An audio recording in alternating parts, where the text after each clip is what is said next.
Boa noite, boa noite. Estamos aqui para mais uma live aos cabelos arrepiados. Não passei o creminho daquela outra plataforma. Olha, não reparem a cor da minha mão, tá, gente? Ó. Estou eu fazendo. Tirei as curcumas, né? O açafrão da terra hoje. Já piquei, já descasquei. Estou fazendo o processo, então não adianta. Amanhã minha mão vai sujar de novo, então não tem como tirar também. É só o tempo para tirar. Mas é bom para saúde, desinflama, né? Tudo de bom na comida, uma galinhada tem que ter açafrão, né, gente? Tem que ter curcuma. Hoje o tema é o túmulo de Sebe. Nós vamos ver Isaías 22, 15 e 24. A gente vai. Aqui no canal a gente fala sobre a roça. Oi, gente. Qual o seu nome do sítio Piau? Eu te sigo. Eu não sei o seu nome. Escreve aí, por favor, se puder. Eu saber o seu nome. Isaías 22.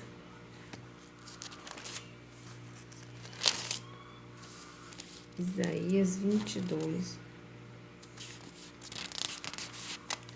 Achei.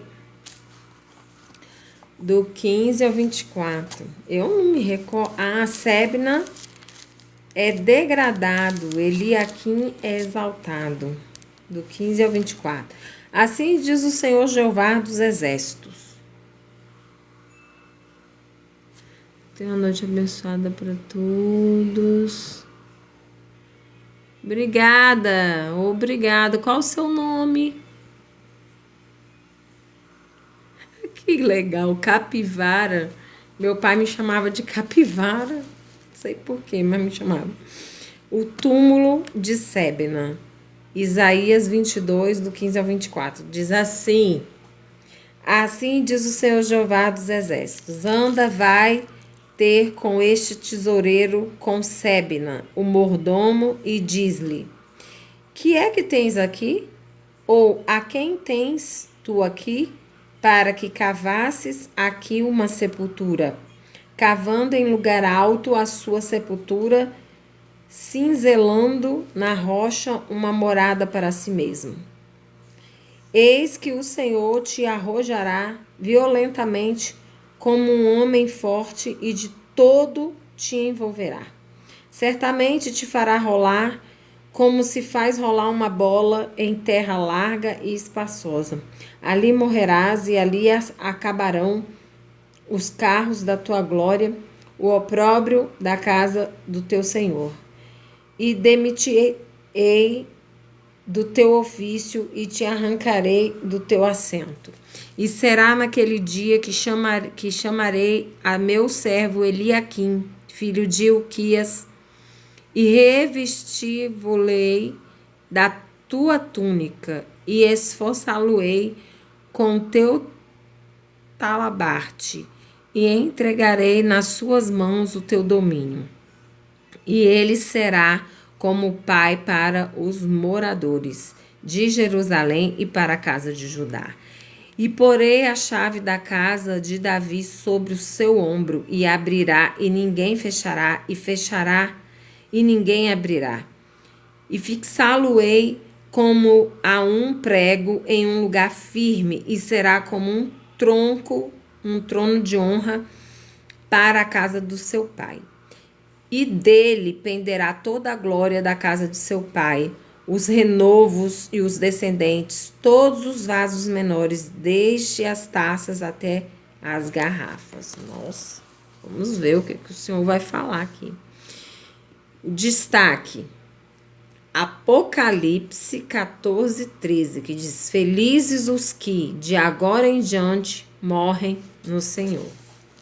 O poeta W.B. Yeats desejava ser enterrado em Ben Buben, uma montanha de topo plano e também título de um de seus últimos poemas. O verso final deste poema encontra-se em sua lápide.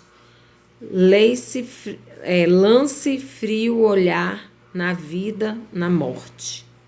Lance frio olhar na vida, na morte.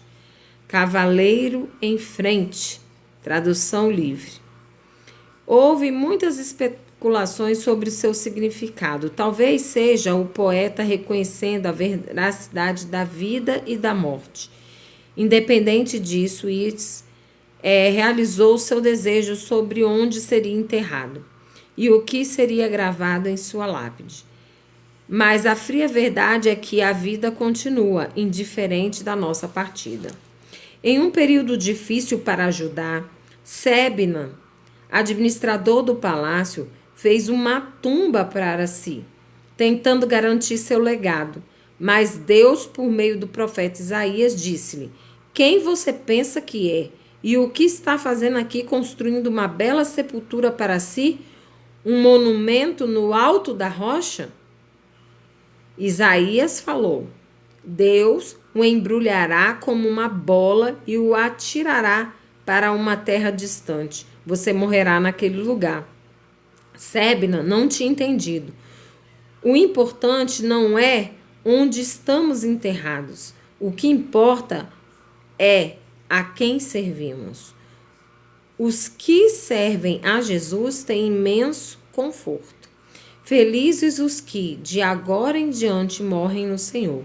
Apocalipse 14:13. Servimos a Deus, que nunca é indiferente à nossa partida. Ele anseia por nosso retorno e nos recebe em casa. Né? Agora eu entendi esse tema, o túmulo de Sebna. Então, Sebna, querendo a honra e a glória, né, para si, garantir um legado, ele pega e faz um túmulo para ele num lugar de destaque, sendo que ele é ainda vivo, né?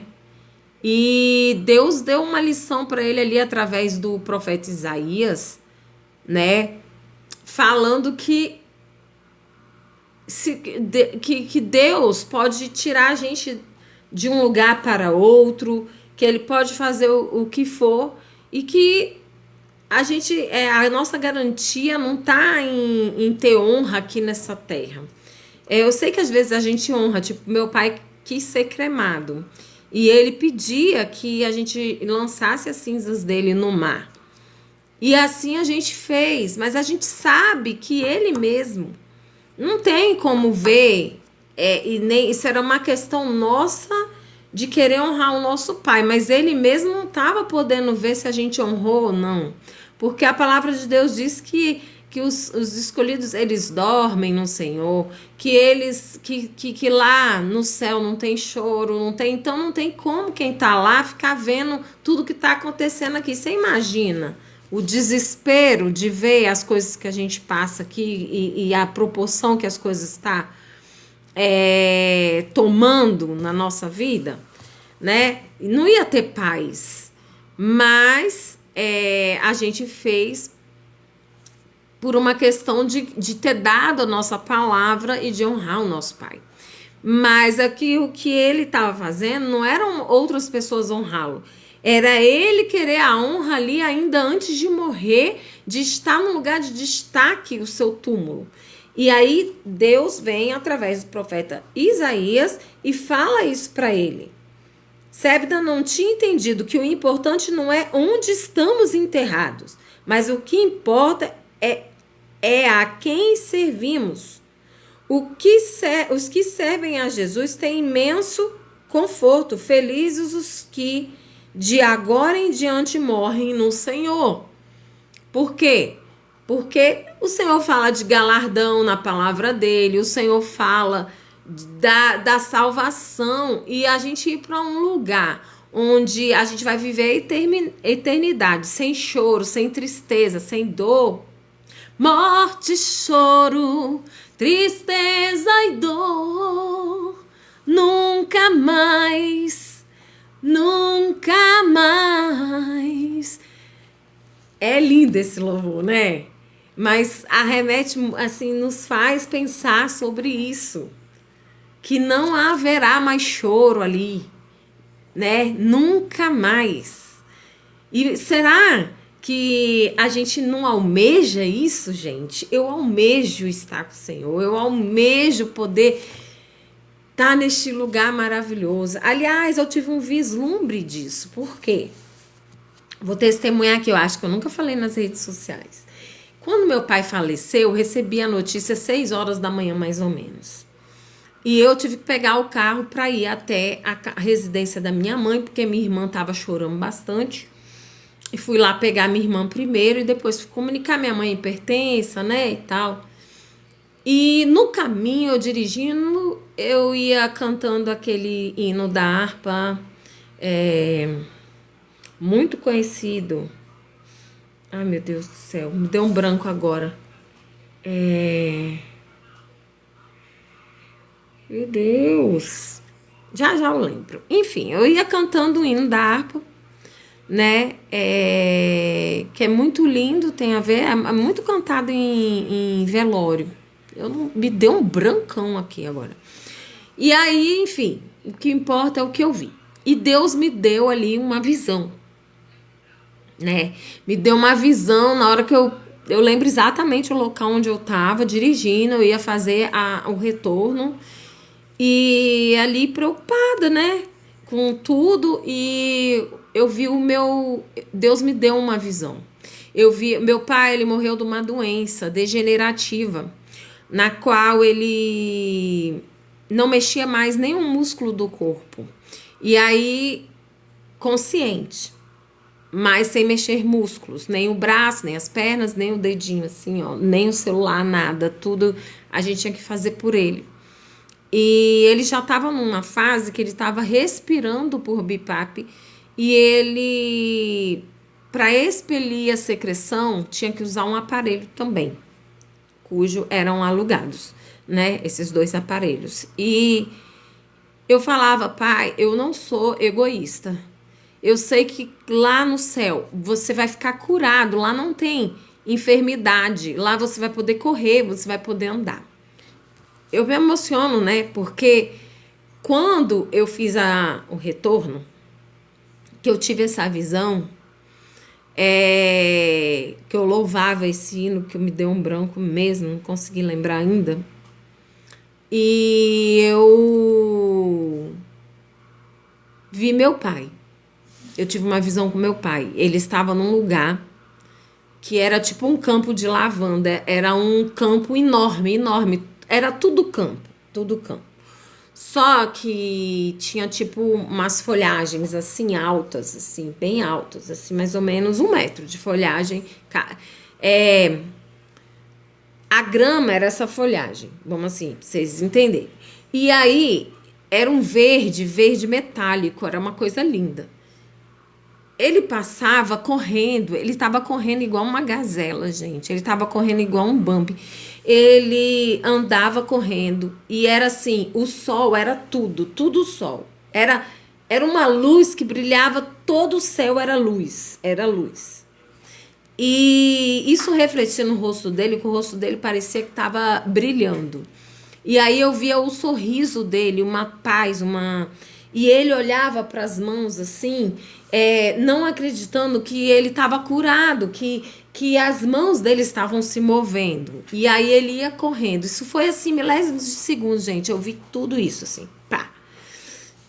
E isso confortou muito o meu coração. E eu já escutei depois disso outros testemunhos de pessoas que já ficaram em coma, que foram para esse mesmo lugar, porque descrevem da mesma forma. Então isso me trouxe um conforto muito grande. Então assim, eu sei que meu pai, ele não tem como me ver aqui, porque ele tá lá numa alegria plena, ele tá lá junto com Deus, aquele brilho, aquela luz toda, só pode ser o esplendor de Deus. E então, não importa se a gente fez aqui o cerimonial que ele pediu e tudo, isso não era mais importante. O mais importante era ele estar salvo com o Senhor. O mais importante, porque quando a vida aqui acaba, a gente tem uma vida eterna, nós somos eternos. Não essa carne aqui. O nosso espírito, nossa alma, ela é eterna. E a gente escolhe com as nossas atitudes aqui, a quem a gente vai servir, se a gente vai viver uma eternidade no céu ou se a gente vai viver uma eternidade no inferno. Não tem um meio termo. A gente faz essa escolha. E é a gente que faz. Porque a salvação, ela não vem por obras para que ninguém se glorie. Ai, Viviane, mas eu não fumo, eu não bebo, eu não sei o que lá. Não, ninguém é salvo por obras. A palavra de Deus diz que não é por obras. Mas quem é salvo faz as obras, obedece a palavra, conhece as escrituras. Por quê? Porque entende que a gente não faz parte daqui, a gente faz parte do reino de Deus. Então a gente usa a Bíblia como nossa bússola, como nossa constituição do nosso reino, do qual nós viemos. Então, a reflexão é: o que a sua vida reflete sobre quem você está servindo? Como quer ser lembrado quando partir? Né? Então, é uma reflexão. O que a sua vida reflete sobre quem você está servindo? Como quer ser lembrado? Qual é o legado que você vai deixar para sua família? Deus continue te abençoando. Obrigada. Qual é o legado? Qual é o legado que você quer deixar para os seus filhos, para sua família? Como é que as pessoas vão lembrar de você? O que elas vão falar? Eu fico pensando, se amanhã não acordasse, morresse dormindo, o que as pessoas vão falar de mim? Né? O que as pessoas vão falar de mim? Eu já fui em cada velório, gente. Eu já fui em velórios que as pessoas, assim, nossa, foi a coisa mais linda, assim, de pessoas falando, assim, que, fulano de tal era meu pai, minha mãe na fé, ela nunca desistiu de mim, eu hoje sou uma pessoa que sigo a Deus, que abri mão dos meus pecados por causa de fulana, e a pessoa lá no caixão. Só que isso tudo ela poderia ter ouvido em vida. Isso é um testemunho para que a gente venha refletir sobre o que a gente está fazendo da nossa vida hoje, né? E já vi também, entendeu? Velórios tristíssimos, entendeu? Que parecia que as pessoas não... Que tinha gente, assim, que tipo, tinha gente que não tava se importando daquela pessoa partir. Não é triste? Não é triste? O que as pessoas vão falar de ti no seu velório? Se tiver velório, né? Porque se Jesus voltar antes, não vai ter velório. Mas como a gente está falando do túmulo de Sébina, e a gente está falando aqui sobre o quê? Que não é importante como que o nosso túmulo vai ser o chique das galáxias, se a gente vai ser cremado, se as cinzas vão ser jogadas no mar como a do meu pai. Isso não é de tamanha importância. O que é importante é para onde vamos, qual é o legado que deixamos. Amém?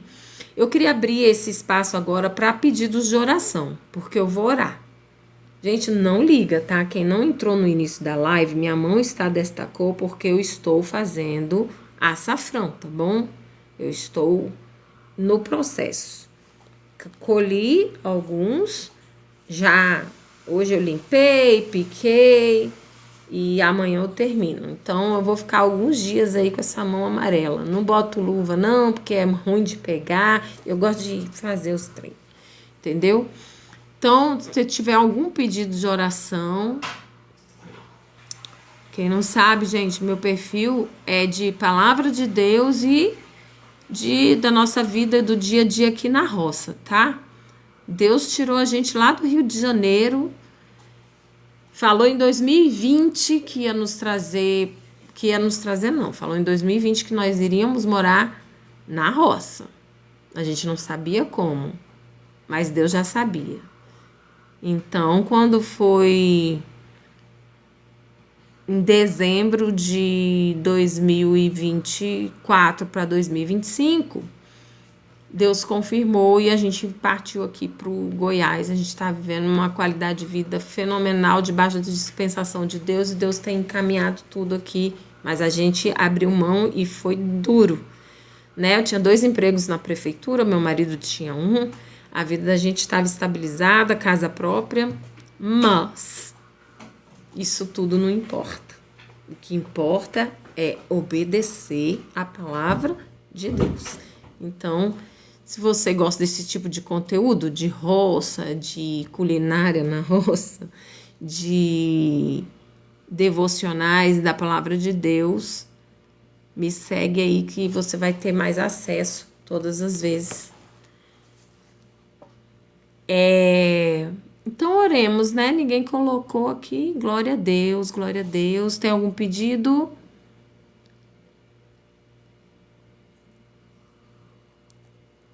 Tem algum pedido, gente, de oração? Não, né? Eu vou orar por todos, geralzão, então. Vamos lá. Senhor, meu Deus, Pai amado, Pai querido, estamos aqui na Tua presença para declarar, Senhor, que sem Ti nada somos. Que necessitamos de Ti, Senhor. Nos cobre com Teu sangue, nos reveste com a armadura completa de Deus. Guarda, Senhor, nosso corpo, alma e espírito. Senhor, em nome de Jesus, coloca sede em nosso coração de buscar mais da Tua face. Que nós possamos receber, Senhor, de Ti a paz que excede todo entendimento que só o Senhor dá. Entra em cada lar aqui representado por pessoas que entraram nesta live, nem que por um segundo, Senhor. Que o Senhor possa entrar em seus lares, trazer, Senhor, comunhão, unidade, libertação, o coração dos pais aos filhos, dos filhos aos pais, do esposo à esposa, da esposa ao esposo. Ó Deus, em nome de Jesus, aqueles que têm sofrido com ansiedade, com depressão, com insônia, dê um sono reparador, Senhor, o sono do justo, carrega no colo, Deus, em nome de Jesus, que eles possam colocar confiança completamente em Ti, Deus, que eles possam abrir os olhos, Senhor, tira toda a cegueira espiritual do Teu povo, meu Pai, que possamos ter os olhos abertos e enxergar aquilo que o Senhor quer falar conosco, Senhor, a cada dia, a cada situação que acontece na nossa vida, como foi falado ontem, que tudo se move, Senhor, para que tudo dê certo, Jesus. Ó Pai, em nome de Jesus, nos ajuda, Jesus. Cada momento na nossa vida conta para o nosso crescimento, foi o tema de ontem. E o Senhor vem falando uma coisa atrás da outra, uma se encaixando atrás da outra, Deus. Continua falando aos nossos corações, tende misericórdia de nós. Deus, enquanto as pessoas estão dispersas, prestando atenção em outras coisas, naquilo que já é usado há décadas para distrair o povo, e o inimigo vai agindo pelas costas, Senhor, seja na política, em todas as áreas. Abre os nossos olhos, Senhor, em nome de Jesus. Nos dê direção, Pai amado. É o que te pedimos e te pedimos também, Senhor, que o dia de amanhã, tudo aquilo que nós planejamos, que o Senhor nos ajude, Senhor, a concretizar, que no final do dia possamos ter a sensação de dever cumprido, de que foi um dia proveitoso e útil. É o que eu te peço, te agradeço em nome de Jesus. Amém. Amém? Que Deus te abençoe. Glória a Deus. Muito obrigada por ficar aí até agora. Atos 6, versículo 4. Glória a Deus. Vou ler, viu? Vou ler, Gilson. Muito obrigada. Muito obrigada, gente. Beijo no coração. Até amanhã. Deus abençoe. Tchau. Atos